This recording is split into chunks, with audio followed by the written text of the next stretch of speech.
انسان کو مصیبت اس کے ہاتھوں کی کمائی سے آتی ہے، اللہ کے حکم سے آتی ہے۔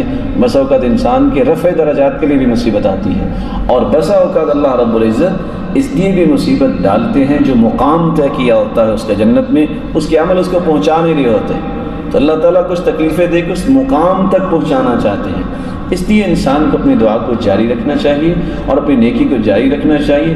عزت کا معاملہ اللہ کے ہاتھ میں ہے، اس کا مطلب ہے اس کو 2 رکعتیں پڑھنی چاہیے، دوبارہ اللہ سے توبہ کرنی چاہیے۔ اللہ راضی ہوگا تو یہ ہو ہی نہیں سکتا کہ اللہ تعالیٰ اس کی عزت میں کوئی فرق ڈالے۔ اللہ کے اور اپنے درمیان کے معاملوں کو صاف کر لے تو اللہ رب العزت اس کی عزت کو بڑھا دے گا۔ تبارک الذی نزل الفرقان على عبده ليكون للعالمین نذیرا۔